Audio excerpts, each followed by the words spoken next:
Namaste Aries, welcome to your reading. So in today's reading, as you have already seen, we are going to have a look at how to unlock/unblock your manifestation. Many of you are going to watch this video right before the full moon in Gemini. And I've been explaining this before. Wait a moment. Oh my god, my nose gets itchy. Okay, now we're starting channeling. The phase after the full moon is the harvest moon. So I don't really think that this reading is going to support you a lot. So let's have a look. I'm going to draw some guidance cards. I will also draw like something like, what are you heading towards? What is this kind of manifestation talking about? Of course, we're not getting details because, like, you know, it's a collective reading. So only take what resonates and leave the rest. For the rest of you, if you would like to book a personal reading with me, just feel free to contact me via my email address, like in the info box. Yeah, and I would say let's start off. So Aries, we have the Strength card. Yes, this is like, I heard like confidence. And we have the Four of Swords, which talks about rest. Then we have the King of Wands. Okay, and again, we have Leo energy. Let's see. I would like to pull a few more cards in order to get some sort of a big picture thingy over here. We have a time to give rather than take. Okay, which is talking like very much about compassion. A time for healing, yes, very much linked to, this is Balsamic Moon. This is very much about the Four of Swords that we have over here. And again, twice a time for healing. I do have 2 times the Moonology deck over here. In the bottom of the deck, we have the full moon in Capricorn. The end of a tough cycle approaches. So, yeah. Let me just draw some overall energy cards. The Hierophant. And we have the World card. Okay, closing out a cycle. Closing out a chapter. So I'm going to draw some astrology cards to get a little bit more insight about what is going on. We have the 3rd house, perception. It talks about speech, thoughts, social media, excursion, dating, siblings, research, street life, circulation, discussions, surroundings, and sociability. Okay. Okay, makes absolute sense. Yeah, okay, so we have the 1st house, the self. Yeah, physical body, outlook, self-image, life, philosophy, consciousness, opinions, awakening, self-awareness, arrival, expression, gateway, and entry point. Which is like very interesting. Gateway, entry point. Wait a moment. Who was this? Gateway. Who was talking about the full moon in Gemini as a gateway? Someone, there was one astrologer talking about it as a gateway, which is like very interesting. So then we have the 2nd house, assets. So this talks about maybe material world, possessions, finance, talent, values, solidity, worthiness, wardrobe, luxuries, credit score, security, and aesthetics. And then we have the Scorpio, the animal. Transformative, yes. That's like, I don't really feel that transformation, death, and rebirth is like a big thing. Absolutely. So maybe some of you are having heavy Scorpio placements in their chart. Let's see. Okay, 2 cards from the Romance Angels decks for those of you that maybe are looking for love. I've been pulling these cards for Capricorn too, which video that I did beforehand. And it really turned out that those romance cards were absolutely suitable also for those that are really not looking for love. So we have religious factors. Your love life is your love life is influenced by your religious upbringing and spiritual past. So this is really talking about a partner that is going to create with you some sort of legacy. So this is like big, especially with the Hierophant, big, big, big starseed light worker vibes. Deception. Someone is wearing a false mask in this relationship. So, yeah, deception. So, let me draw a third card. It is safe for you to love. Open your heart to get it. This is exactly what I felt. This is especially with the Four of Swords, and I'm going to explain to you, okay? So open your heart to give and receive the highest energy of all, because for some of you this is like, now I know why I had the Four of Wands. Not for everyone. Some of you this is talking about a divine partnership, soulmate relationship, absolutely. I don't really feel that some of you are meant maybe to work together. I mean, the full moon in Gemini, I don't really feel that many, yes, oh gosh, and I forget her name. Um, I forgot her name, but she's great. I really like her. She was talking about the full moon in Gemini, maybe absolutely an entering of people are going to meet their soul tribe, building blocks. Funny, those synchronicities, building blocks. This is what you're heading towards. Time to go. Yeah, I do really feel, Aries, that for you it is very much about letting go maybe of old stuff, especially with the Four of Swords and this confidence stuff.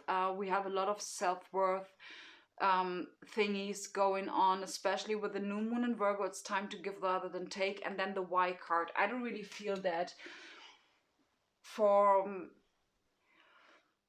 Aries, for many of you, this is like very much talking about life purpose.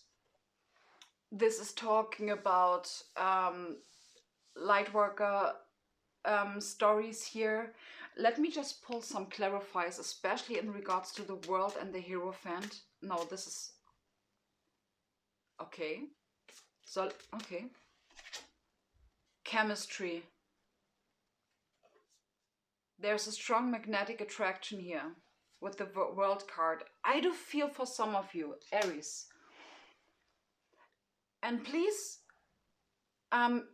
stay with me, okay? For those of you that are not in search of a relationship or in search of love, or maybe that are currently connecting with someone, please try to be creative and turn it into maybe job or family itself. You get me, okay?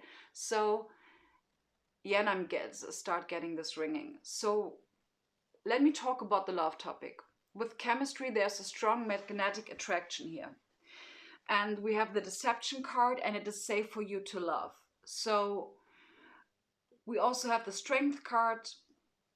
Some of you Aries, we have a lot of fire here. Yeah, some of you Aries do really feel attracted to this person, very much attracted, and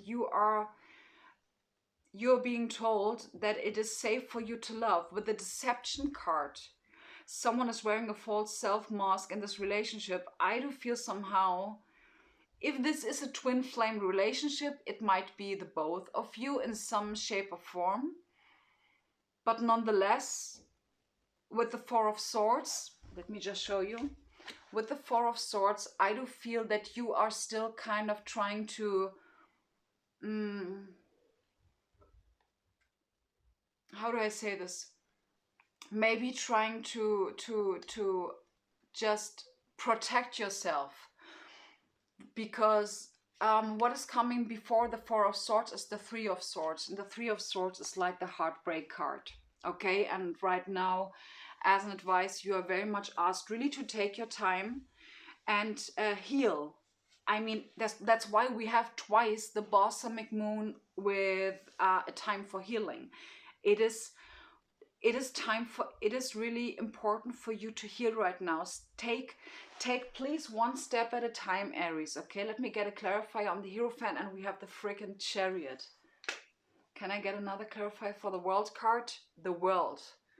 Aries, this is a big one. Seriously, this is a big one. The Queen of Wands, and we have the King of Wands. Okay, so this is now counterpart energy. This is counterpart energy. Aries, I do feel like this is somehow this this feels really like you. Very masculine, very driven. We also have here the Scorpio, the animal. Aries, I don't really feel that there is something, I hear there's some sort of a spark within you that is absolutely necessary for you to find it back again, because we're not only talking here about a relationship, but for the most of you Aries, this is in first and foremost you being you discovering yourself. Okay, and that's so important. With the Hierophant over here and being clarified by the Chariot and the Seven of Swords, which is like, I don't really like this in this, okay? It is talking about, you know, getting into balance, okay? Balancing your masculine, feminine energies, okay? In order to then really allow yourself to commit to this thing that you want to manifest. I'm being, yes, message in a bottle in the bottom of the deck. And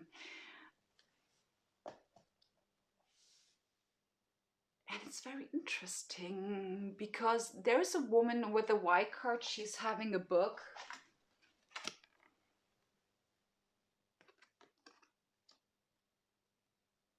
And it kind of feels like, in order to really for you, Aries, to find out who you really are,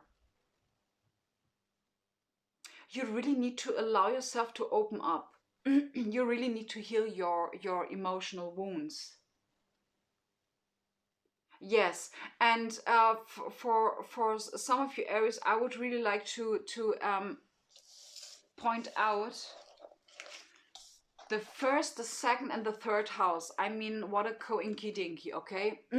So, let me tell you something about this Aries. This is like,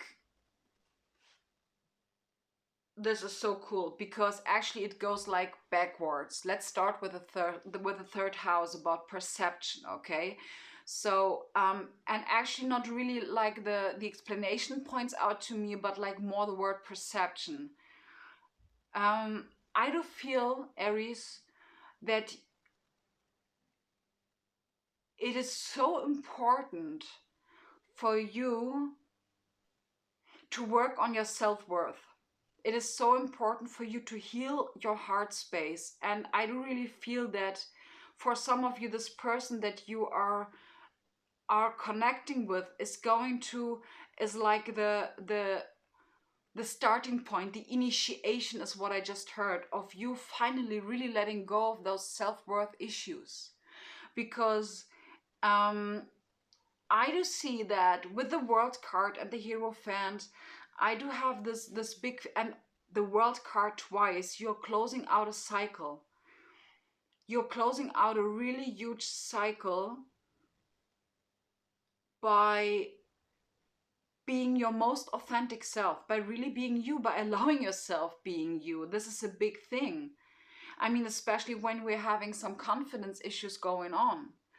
And I don't see actually Aries that it's like a very big heavy confidence issue, like you really are worried about speaking up. I don't really feel this, absolutely not. It's like, yes, that was the word exactly, thank you so much. Residue. It is a residue that I feel. And so we need to start on your perception, how you perceive yourself, how you perceive your outer reality. And I've been telling the same to Capricorn. Your external reality is simply a reflection on the decisions that you have been taken in the past.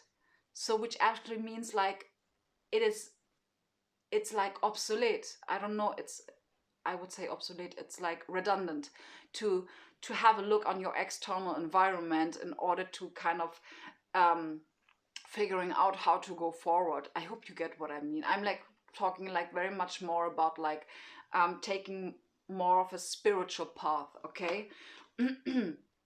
Then we have the first and the second house, okay?